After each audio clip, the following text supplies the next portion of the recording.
Баршаңа сәлем. Бүгінгі видеода назарларыңызға «Наедине с богами» атты фильмнің қысқаша баяндамасын ұсынатын боламыз. Арнаға жазылуды, лайк басуды ұмытпаңыздар. Вы упали с такой высоты и храбро спасли девочку. Бұл бейнені сіздер ары кетсе 10 минут көресіздер, ал мен сіздер үшін 4 сағатта дайындаймын. Біздегі мақсат 2000 көрермен жинау, ал енді бірге атсалысайық. Бүгінгі кинода орын алатын оқиғаның барлығы ойдан құрастырылған. Киноның басты мақсаты адамдарды жақсы жасауға шақырып, қазіргі өмірін қадірлеуге үйрету. Барлық оқиғаның бастауы Ким атты басты кейіпкердің өзінің өрт сөндіру қызметіндегі бір сәттен басталады. Алып ғимарат өртке оранып жатқанда біздің Ким қолына бір кішкентай қызды алып оны құтқарып қалады. Жай құтқармады, ол қызды құшақтаған күйі биік ғимараттан құлады. Не болса да Ким қыздың тірі қалғанына мәз. Осы кезде ғимарат маңынан екі ерекше адам пайда болады. Олар Кимді мақтап, жүздеген жылдар бойы ешкім бұлай батылдықпен қаза таппағандығын айтады. Сонда Ким өзіне ешкімнің назар аудармай жатқандығын байқап, сәлден соң өзінің жерде жатқан денесін көреді. Әріптестері оны тірілтуге тырысты, алайда Ким қаза тапты. Осыны өлі күйінде бақылап тұрып, Ким өзінің өліп, рухқа айналып кеткендігін түсіне қойды. Ол алдындағы екі адамнан анамен қоштасуға уақыт керек деп еді. Оның өтініші орындалмай, оны бір аймаққа жетелеп алып кетеді.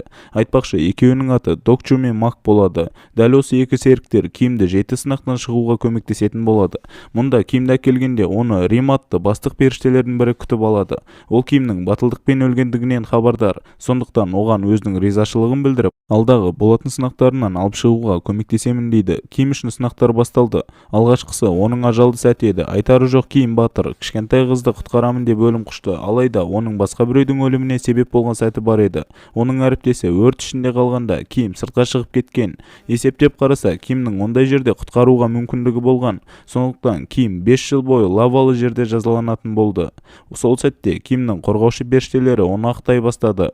Айтуларынша, Кимнің әріптесі ол сәтте өзін құрбан етіп, Кимге кете бер деп өзінің разылығын берген. Себебі ол сәтте Кимнің қолында бала болған еді. Сыртқа шыққан соң Кимнің өзі де әріптесін барынша аман алып қалуға тырысқан еді. Осындай нақты дәлелдемелерден соң Ким бұл сынақтан өтеді. Келесі кезеңде оның жақсы амалдары қарастырылды. Кимнің талай адамды құтқарғандығы мақтанышпен айтылған соң, жігіттің өзі мұның барлығын ақша үшін жасадым дейді. Кейін ортада түсініспеушілік орын алған еді. Сөйтсе, сол уақыттарда Кимнің анасы сырқаттанып, оның еміне деп Ким күндіз-түні қызмет жасаған екен. Мұндай жақсы адамға және оның дұрыс ниетіне мұндағылар тәнті болды десек те болады. Бұл сынақтан Ким өткен соң ендігі меже өтірік сынағы еді. Оны қорғап жүрген періштелердің айтуы бойынша, егер біздің кейіпкер Ким осы 7 сынақтан аман-есен өтіп кетсе, ол қайта жерге тірі адам ретінде оралатын болады. Ал періштелерге келер болсақ, олар 40 адамды қорғап шығып, сәтті жерге жіберсе, оларды жерге қайта оралады екен. Бұл жолы Ким жақсы өтіп кетсе, 38-ші адам болмақ. Сынақтарға барар жолда біздің кейіпкерлерге қандай да бір рух көрінеді. Рим қорғаушының айтуы бойынша, бұл Кимнің өміріне қатысы бар адам екендігі анық. Кейін жер бетіне түскен Рим Кимнің үйіне келеді. Оның анасымен жолығып, Кимнің құтқарып қалған адамдарының бірі екендігін айтады. Осында жүріп, Рим жаңағы рухтың Кимнің ағасы Линкке тиесілі екендігін біледі. Кейін Линктің соңына түсіп, оның өмірін зерттей бастайды. Ағасы кезінде әскери мамандыққа түсіп, сол жерде жүрген кезінде белгісіз жағдайда дүниеден озған еді. Рим адам кейпінде барып, оның қалай өлгендігін іздесе де, мардымды ақпарат таппайды. Өтірік соты басталғанда ортаға Кимнің ағасы Линктің қызын алдаған сәттері қойылады. Ағасы өліп қалса да, ол оның қызын жылатпас үшін сол қайтыс болған ағасының атынан хат жазып тұрған екен. Оған қоса Ким өзінің қолы сынып қалған жағдайда, нашар болып жүргенде анасына менде бәрі жақсы, еш уайымдамаңыз деп хат жіберген болып шықты. Демек, Ким өтірікші деп шешкен сот оның тілін кесеміз деп шешті. Бірақ осы тұста қорғаушылардың кезегі келген еді.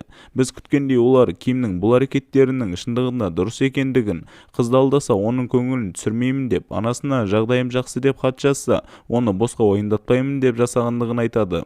Тіпті әкесінің шын мәнінде қаза болғандығы жайлы естіген кішкентай қызды осы оқиғадан соң көңілін түсірмей, сонда да әкесімен хат алмасып жүрді. Қыз осылай жеңілдікті сезінетін. Онсындай Кимнің жақсы әрекеттері сотта ақталған соң Кимнің еш жазығы жоқ екендігі мойындалады. Олар келесі сынаққа аттанар жолда Ким мен оның қорғаушыларының алдынан жер бетінде жүрген Ган Рим байланысқа шықты.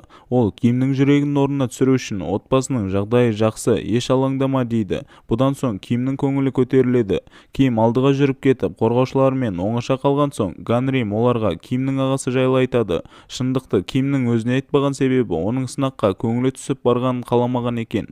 Ол шындыққа келер болсақ, Кимнің ағасы Линк жұмбақ жағдайда өлді деген жоқпыз ба? Ганрим сол өлім орын алған түнге барып келді. Сол түні әскери кезекшілікте тұрған Линкті оның әріптесі байқамай қаруын дұрыстап жатып атып алады.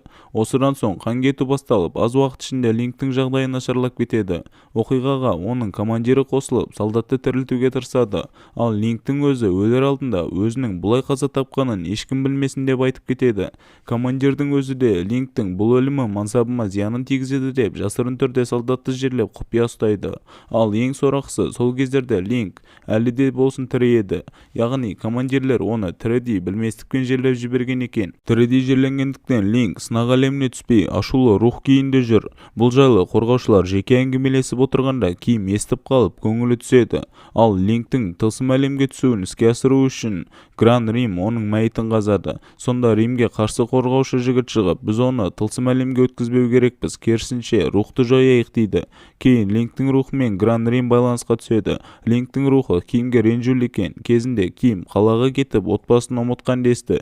Кейін барып жағдайы жақсарған соң қайта оралған екен. Ал жер бетіндегі байқамай Линкті өлтіріп алған солдат ішіндегі әр ұжданы тыныштық бермеген соң Линктің анасының алдына барып кешірім сұрап басын иеді.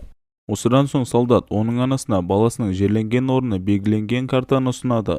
Өзінің кінәсін мойындаған соң жауынгер бұдан артық өмір сүре алмаймын деп өзін өзі өлтірмек болады. Мұндай теріс әрекетті көре тұра Гран-Рим еш әрекет жасай алмайтын, өйткені ереже солай. Алайда оның жанынан пайда болған Линк, егер менің әріптесімді құтқарып, бұл шешімнен бас тартқызсаң, ендігі мен жаман рух болмаймын деп уәде береді. Оның ұсынысына келіскен Гран-Рим кезекті рет ережеге қарсы келіп, жігітті өлімнен алыстатады. Кейін оның көз алдына елестеп, бұл райынан қайтарады. Расында Құдайдың берген өмірін қадірлемеу дұрыс іс емес екендігі сізбен бізге белгілі. Сынақтан өтіп жатқан Ким бір сынақтан оп-оңай өтеді, алайда келесі кезеңде қатыгездік оны күтіп тұрған еді. Сот кезінде оның алдына балалық шақтағы Кимнің бауырын ұрып жатқан сәті елестеді. Мұны сот алқасы қатыгездік деп санап, тіпті қорғаушылардың да бір сөзін естігім келмейді деп жауап тастады. Осыдан соң ашуының үстіне ашу қоса түскен ол, қорғаушы періштелердің осы уақытқа дейін ақтап шыққан 38 адамын жоққа шығарып тастайды.